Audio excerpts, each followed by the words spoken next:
Hey, Matt here for this weekend's video. I cannot currently upload this into YouTube because I am locked out, because I'm locked out of Google, and you can't sign into YouTube without Google. But I'm making the video anyway, and I'll upload it sometime next week. We're doing Jethro Tull today, but just through 82, just the up through Broadsword and the Beast, because that's what I own, and that's when the Steven Wilson box sets end. So let's start, because I don't want these things going on forever like the Beach Boys one did. Okay, Jethro Tull were a progressive rock band out of England, although of course Ian Anderson is Scottish. Their first album was 1968. It's called This Was. There's a stereo CD. It's a really good album. They were what to call them at this time. I almost see how you could have lumped them in with the English folk rock bands of the time, like Pentangle and Fairport. Steel Ice Band came along later, but these guys were never beholden to British folk songs, right? But they had that kind of medieval type quality, medieval sound in their music from time to time anyway, which they continued to tap into way into the 70s. I don't know how much of that's actually on this album, but you also had Mick Abrams, who was the guitar player who later went on to form Blob and Pig, as being kind of a co-leader of the band along with Ian at this time. Ian will tell you, or if you read the liner notes to the Wilson box, which I guess I should show you, this is how I recommend you guys listen to this album if you have a surround sound rig. What was I saying? Ian will tell you in the liner notes to this that Mick was the bigger star at the time. They were lucky to get him. I don't recall which band he was in before Tull. But this album is unique in Tull's catalog in that it has simultaneously a bluesier and perhaps jazzier sound than any other Tull record. I like it a lot. It's not Tull fully formed, because Ian is not in control, and we all know it's not Jethro Tull without Ian Anderson being in charge. But it's a lovely album. I might as well tell you about these Steven Wilson boxes, because I'm going to be showing you them from now on. Steven Wilson is he's the band leader of Porcupine Tree. He also does his own solo work, which is quite good. But what got me into him in the first place wasn't his music. It was the fact that he would take these old prog albums, and he doesn't only do prog, and he would mix them into surround sound mixes. In this case, he couldn't find the multis for This Was, so I think this is only a quad mix. I'm not even going to try and read that. But it's using 5.1 is what he does, and he mixes a lot of stuff into Atmos. I don't have an Atmos set up, so I can't testify as to the virtues of that, but I know it's good because I read online reviews.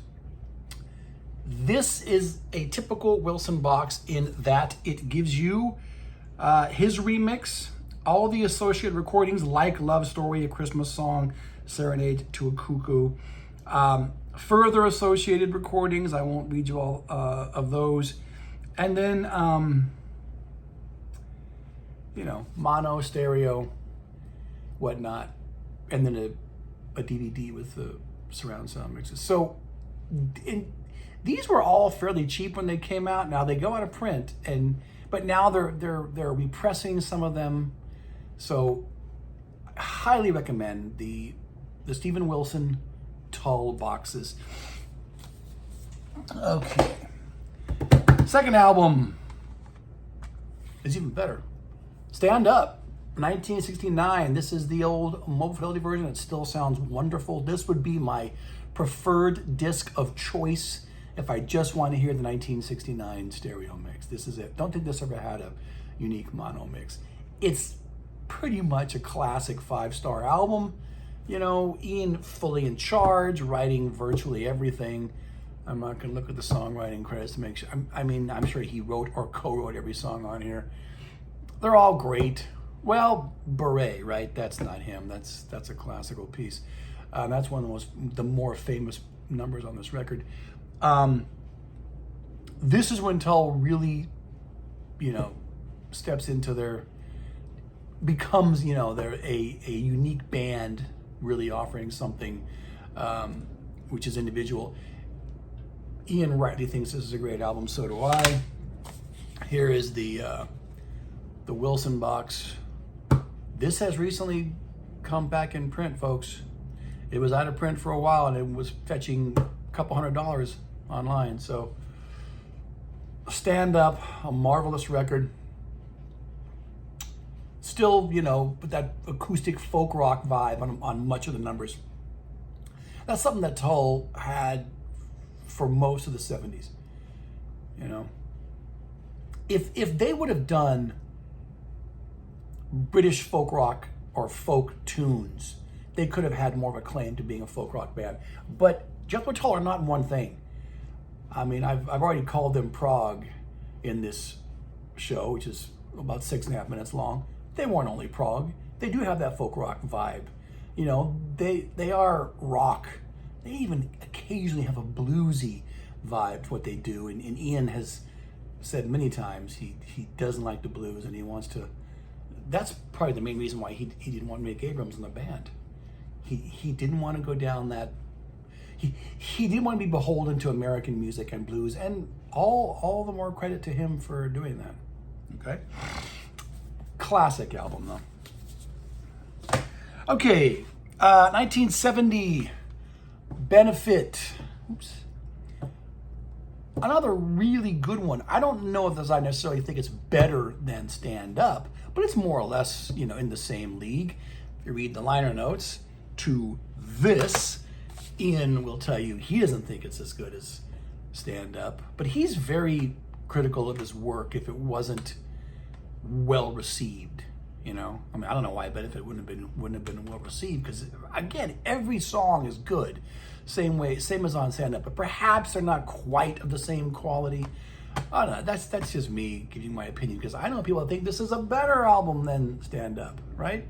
So at this point too, Tull are doing 45s, standalone 45s, which were not part of the albums, which were excellent.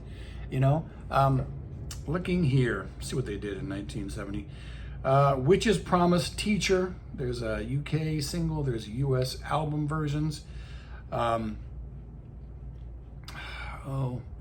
should prepare for these more. But I have Sweet Dream, Singing All Day.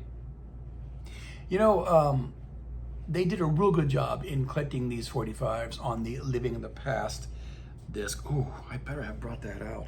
Oh my God. I don't have it here. Terrible. I should start the video over again. No, I'm not going to do that. But I'll get to that when I get to 1972. Anyways, Benefit is great. I love it. But in 1971, the band really takes it to a new level. This is the original Blu-ray that Wilson did of Aqualung. There were some glitches on here, some imperfections that people complained about, so they redid this box set, and when they did it again, it was in this size. I never bought it because I'm happy with this. This is the only Tull Blu-ray in surround. I don't hear the glitches. I don't know where they are, so they don't bother me. So I chose to buy this one instead of the redone one. And there's also great stuff on here. Lick Your Fingers Clean, Just Trying to Be, Wondering Aloud. Yeah, I mean, Nursey from Later. That's again, that's stuff that's on Living in the Past. This is the album where they really broke the American market. American rock radio played this to death. The title track, Cross-Eyed Mary, Locomotive Breath, of course. Great songs like Up to Me, My God, Hymn 43. I mean, really, the whole thing is just brilliant. And they're becoming more prog. Maybe they were always progressive, but it's not fully there yet, right? Because this is what would make them fully progressive. I got this. Oh, I should have showed you this before. This is the Steve Hoffman Aqualung, which is the only Tull non-compilation album that Steve ever did. I quite like the sound quality. I bought this when it very first came out. It's still pretty much my go-to disc when I want to hear the stereo version of that. And here is the mobile fidelity version of Thick as a Brick. This is my go-to version when I want to hear the stereo LP mix. Again, I can't imagine it sounding any better in two-channel stereo. The Wilson Thick as a Brick box, the initial printings also had glitches. I don't recall what they were because I never owned it. So when I bought this one, it was already the redone second edition. So this has no bonus tracks on it, by the way, guys. So if you don't have a surround sound rig and you're not into Steven Wilson stereo remixes, don't pick this up. You know, just get a regular CD, or if you can afford it, get this. You know, this is a masterpiece. This is a fully progressive album, prog album. One song, two sides of the LP, and it's brilliant. You know, you don't get tired of it. Lots of acoustic textures, a perfect blend of that, you know, what I call British folk rock acoustic feel with prog. You know, the concept is, you know, the little Gerald or whatever. I'm not even going to get into the story because this is his reaction against Aqualung being called a concept record, but who cares? I mean, does anyone really think that Aqualung is a concept album? Brilliant stuff, though. I guess now would be the time to tell you guys about Living in the Past, since I don't, man, God, I thought I'd pulled every Tull record I had out. There's a great Mo Fidelity version of Living in the Past. Living in the Past is 1972 double LP of mostly Tull recordings, which had been on 45 A and B side. There's a 1971 EP, which had not appeared on LP before. There are some LP cuts, you know, from previous Tull releases, but mostly Living in the Past is stuff that you didn't get on LP before 1972, with a couple of really dodgy live songs which had no business being there. Because Tull were a great live band. I don't know, the versions of those two songs that they chose for that record are, you know, head scratching. But it's really a great album. One of the great early 70s double LPs of British bands, like the King Chronicles, like the Beatles' Red and Blue albums, like the Rolling Stones' Hot Rocks 1 and 2. Living in the Past fits right on in with that, all right? Okay. 1973, A Passion Play. Another Mo Fidelity version, another album like Thick as a Brick, where they put where one song spreads out over the whole album. But the cool thing about this Mo-Fi disc is that they break up the album into tracks. So if you want to import some of these tracks onto your computer or make a playlist, and you don't just want to hear the whole LP side, this is the way to do it. All right, this was the first version of this album that I ever heard. Okay, now of course, there's the Wilson version. Now, a little bit of background of A Passion Play.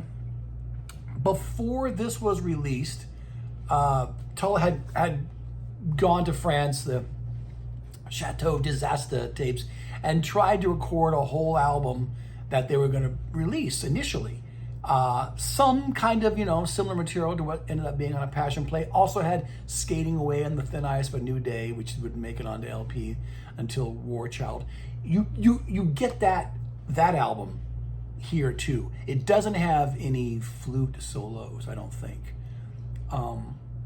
Right? A Tull album with no flute, but it's pretty good. I mean, had that been released in place of Passion Play, I think that would have done well. So, Passion Play was not well received by critics. It is not as listener friendly as Thick as a Brick. Every bit as progressive though. It's pure prog. One of only two pure prog albums I think that Tull ever made. This and Thick as a Brick. Although they certainly have other prog songs. So it's divisive even among Tull fans. The way that Yes's Tales from Topographic Oceans is divisive amongst Yes fans. I like it, but I'm a fan. I like every album that Tull did in the 70s, except for, again, I will get to these when I get to them, and I'll tell you my honest opinions of them. But to me, they have not really, done wrong by 1973. Yes, this is not as easy to listen to. You got to play it a few more times, but when it grows on you, it's great. I don't care for that hare who lost his spectacles bit, but hey, some people like that and they consider it part of the album in much the same way that they might consider, the Beatles' Revolution Number 9 as part of the White Album. I do, although I can listen to that easier than I can listen to hare who lost his spectacles. So there you go, 1973. In 74, What Child in the Dark. Another MoFi disc. Yeah, I got them all. This is the last Tull album that generated UK hits. This, of course, had Bungle in the Jungle. It's also got Skating Away, which I mentioned before. That was a staple on 70s rock radio. The title track is really good. The rest of the album is pretty good. I don't know as I like it more than a Passion Play. I certainly don't like it more than any 68 to 72 Tull album, but it's solid. I think I remember reading once that Ritchie Blackmore said that this was a major influence on his interest in that kind of medieval aspect of old-time British music. Yeah, that's there on a few tracks here, but I'm just wondering why Jethro Tull was the band to open him up to that, and not somebody more obvious. It's a good record. All right. I didn't show you this. There's the Wilson disc, or discs, DVD, 2 DVDs, 2 CDs. All right. Okay. 1975, we go up a notch, I think, from War Child. Minstrel in the Gallery. That's a good one. This was the first one, though. Well, not the first one. Passion Play was the first one. Where, again, there were no songs I ever heard on the radio growing up. It doesn't mean this is in any way a mediocre record. In fact, I think this is one of the 3 mid-70s Tull albums, War Child, this, and Too Old to Rock and Roll, this is my favorite. Minstrel in the Gallery and Cold Wind to Valhalla are great. Beggar Street Muse is a long prog track again. I mean, they're not abandoning prog at all at this point. Lots of guitar from Martin Barr. Solid. And there you go. That's the Wilson. These all have weird titles. These are all 40th anniversaries. This is the La Grande edition. So if you're looking these up online, if you want to Google, Stephen Wilson, Jethro Tull box for Minstrel in the Gallery, this will probably come up. Otherwise, you kind of need to have the exact titles from these. All right. Good stuff. 1976. This is the first, Dusty, what I would call average Jethro Tull record. Too Old to Rock and Roll, Too Young to Die. It's not bad. It's solid Tull. It sounds like Jethro Tull. They're not really, venturing out and trying any new things here. Quiz Kid, Salamander's great. Too Old to Rock and Roll, the title track is really good. It's just okay, though. By this point, Ian had written a whole album a year or mostly a whole album a year since 1968. You know, not to mention those other standalone singles and EPs I was telling you about. It's starting to get kind of stale here. Even the Steven Wilson box, he couldn't find the multis for that album, or at least not every song on the album. So you don't actually get the Too Old to Rock and Roll album in 5.1 here. But what you do get, there was a television show in England that Tull did, where they did videos for all the songs, and Tull re-recorded those numbers for this TV show in virtually identical versions. And you get that in 5.1. You can listen to it on your system as you watch that TV show. So again, Wilson trying to give you everything, possible to give you the ultimate version of these albums and all of these boxes. And I recommend them all. I recommend them all. Why get everyone but this? You're going to feel like your collection is not complete. Ian does a miraculous thing in 1977 after kind of, having the well run dry in terms of inspiration in his songwriting muse in 76. He comes back with a brilliant Tull album, Songs from the Wood. This is the Mo Fidelity version. Exquisite. Again, with lots of acoustic folk rock textures. This is part of the famous folk rock trilogy of Tull in the late 70s. In much the same way that I told you the Beach Boys' Love You was the last truly great Beach Boys album in 77, this is the last truly great classic Jethro Tull record, in my estimation.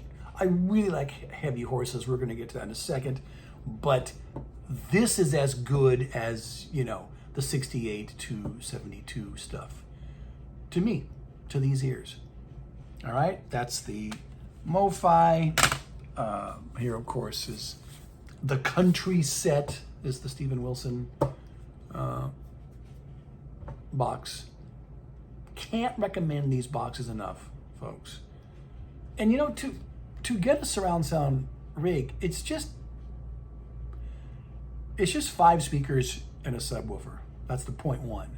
You already got the 2 speakers in the front. All you need is 3 more speakers in the back and a subwoofer, and you can listen to this stuff, and it sounds fantastic. All right. Okay, 1978. I already told you I like this album a lot.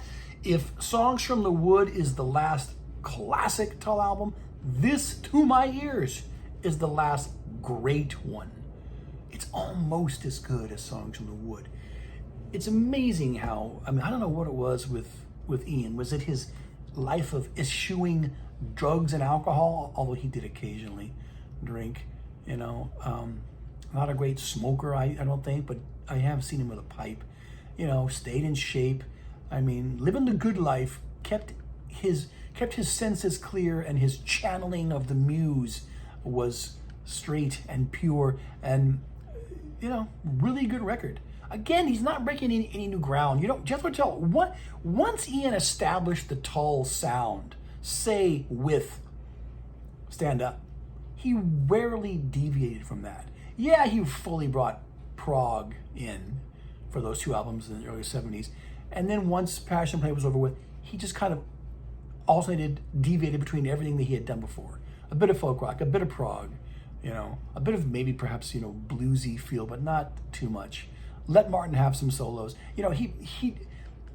There's a formula to Jethro Tull music, but it works, and nobody else minds that vein but Ian Anderson.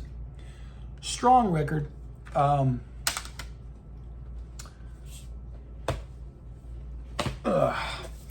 you go. What's that one called? The New Shoes edition. All right, always multiple discs in here, double DVDs. Can't go wrong with any of these Wilson Tull boxes. All right. Okay, 79, not 79 yet. Bursting Out. I think this is a strong set. This is recorded, wow, I don't remember where this is recorded. I want to say America, but maybe it's not. since Jethro Tull music had not begun to decline at this point, that's why it was released at a perfect time, because I'm not a big fan of Stormwatch, which we're going to get to in a second. There are all the songs that he could draw upon from the Jethro Tull history were great at this time. This was the only official live Tull we had at the time. It reminds me of when I was telling you that about Floyd's Uma Guma. On these Tull boxes, these Steven Wilson sets I've been showing you, there's lots of live Tull, sometimes whole shows.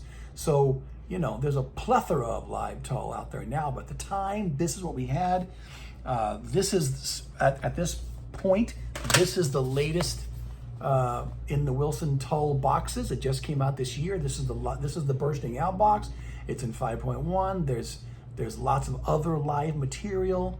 I love it. You know, it's great.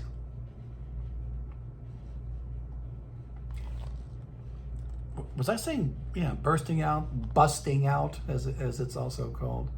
But great stuff. Okay, now Stormwatch. This was considered the last of the folk rock trilogy comprising Songs from the Wood, Heavy Horses, and this. I don't really hear this being too much of a folk rock album. Ian doesn't consider this part of any folk rock trilogy. This is, I'm going to say, in the 70s, this is my least favorite. I like Too Old to Rock and Roll more than this. I'm looking at this now. I remember North Sea Oil, Orion too, Dark Ages, Dun Rungil. I wouldn't say any of those songs are great though. I could make a Jethro Tull compilation and use nothing from this record. I know that there are fans. I know it's still part of Tull's classic 70s era, but you know, I'm gonna have a least favorite album from that time, right? This is it. It's just okay. The Forced Edition? Nope. Or is that Forced 10 Edition? Forced 10 Edition. There you are. There's the Wilson set. Didn't make me like the album anymore. All right. Okay. Going into the 80s. Jethro Tull's truly glory years were the late 60s and the whole decade of the 70s. The 80s, MTV, you know, style over substance, that was never going to fit Ian Anderson. By that point, he was preaching to the converted. His first album, the A La Mode 40th Anniversary Edition, came out in 1980. It was going to be A for Anderson. This was going to be a solo record, but, you know, the studio did, well, not the studio, but the label did one of those things with him where it's like, hey, we can sell more Jethro Tull albums than we can sell Ian Anderson records. So, you know, he gets some of the guys back. He's got Eddie Jobson, you know, the famous keyboard player who worked with a lot of prog bands here. I like the sound of this. Do I like it more than Stormwatch? Probably, but they're both what I would consider to be average Tull albums. They're not bad. I can hang with any Tull album from this time, but yeah, it doesn't. Again, I can make a Tull compilation and use nothing from this album. It does sound different though than 70s Tull, and that's all down to Eddie Jobson. So there you go. Neither better nor worse than Stormwatch, but I probably prefer it. Oh, did I show you that? That's the regular CD. Okay. All right. Broadsword and the Beast. Finally, Ian did not do a Jethro Tull record in 1981. He gave us Broadsword and the Beast in 82. I was still in high school. This is a bit better, I'm going to say, than Stormwatch or A. And one of the reasons why I like this period more is that he recorded a whole plethora of songs. This could have been a double album. Now, this regular CD, I'll let you zoom in on that, has a lot of bonus tracks, which you can see there. They're not bad. They could have been added. It could have been a double album. Some of these songs are better than some of the songs that made it onto the album. Are they great the way that classic Jethro Tull from 68 to 78 is great? No, but they're good. All right? this box set is a tour de force. This box set is wow, 5 discs. 5 discs are in here. You know, so it's got more discs than any other Wilson box. This is thus far chronologically, this is the last one Wilson has done. Whether he will do any more, whether they're going to continue the Jethro Tull surround sound series, I guess Under Wraps from '84 would be the next one. I don't know. If they stopped here, I'd be fine. You know, I'd be fine. And that's it in terms of albums I'm going to show you. Just pulling out old box sets. I got this way back when it came out. This is the 20th anniversary. It came out in 1988. It was 3 CDs. You know, there were not a whole lot of you know, multi-CD spanning box sets released in the 1980s for bands. I mean, there was Dylan's Biograph, Clapton's Crossroads, the Allman Brothers' Dreams. Then Bear Family started doing their stuff in the late 80s. And then there was this one. This was only 3 discs though. But that's when I was buying everything. So I think when all of the you won't be able to read that. When all of the CDs were remastered with the bonus tracks and of course all these Wilson boxes, I'm betting you 95% of what's on here has been reissued. But at the time, there's a lot of stuff on here that I didn't know. But also at the time that this came out, I didn't have every single Jethro Tull album. I didn't even have half of them. So this was like a revelation to me. I quite liked it. Now, I haven't played it in years. And in 1993, I want to say, there was a 25th anniversary box. They did not just take the standard, let's look over the whole career objective that they did with the 20th. And in fact, to talk about this, I want to say a lot of this is like remixed. It's in a cigar box, as I showed you. Can't even open it up. There we go. Okay, well, here we go. The first disc, remixed classic songs. The second disc is a live show from 1970. And there's 4 discs in here. The third disc is Beacon Bottom Tapes, which I honestly cannot even remember what that is. And 4th disc is Live Across the World and Through the Years. So this almost kind of functions as a companion piece to the 20th anniversary box, an addendum, since it doesn't really cover the same ground, because even the first disc of just classic Tull songs, they're all remixed. So if you're going to look at it from that perspective, you don't get anything on here that you already got on the 20th anniversary. And I think I'm done, but I do have one more thing I was going to show you. Oh, here it is. I'm only bringing this out because it's the same size box as the Wilson boxes. This is Around the World Live. It's 4 DVDs. It's all live footage going back to the, I was going to say going back to the 60s, but it goes back to 1970. That's only 2 songs though. There's a lot of stuff from Tampa, Florida in 1976. There's Munich, Germany stuff in 1980. All that's on the first disc. Then there's Dortmund, Germany in 82. Loreley, Germany in 86. That's just 1 song though. Then a decent amount of material from Santiago, Chile in 1996. You can see what they're doing. They're just going through Tull's whole career. And the third disc, in Holland in 1999, London in 2001, one from Leamington Spa in England in 2001, Montreux, Switzerland in 2003, and the last disc is all stuff from Switzerland in 2005. So you get to see Ian and Martin Barr, I guess, age as the decades go on. I like it. I don't know how often I'm going to play it. It's DVD. It's not Blu-ray. Some of the older footage is, you can tell it's like from old film that they have not restored, but it's still fun. So here we go. I'm at 35 minutes. I haven't done a video this short in a long time. Jethro Tull, How to Wrap Up. There are many albums I did not cover, mostly because I don't own a lot of them. I reach a saturation point with bands, even bands I like Jethro Tull, where I think I've got enough of that, of their stuff. There's some quite good. There's Ian Anderson's solo records, which are good, right? He's still around. He can't sing like he used to. He's always been a very, erudite speaker, interviewer, love to talk.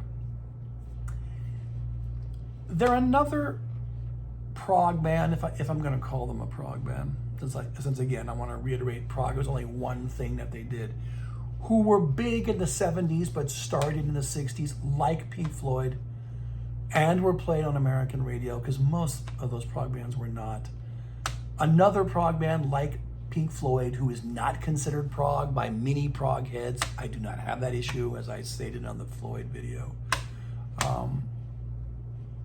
A lot of good stuff. And Ian could strike that balance between commercial, pop nous, progressive tendencies, and doing what he wants to do, which is a kind of a combination of everything. Play flute, have jazzy aspects when he wasn't really a jazz fan, to have his band do what he tells them to do, because he was a dictator.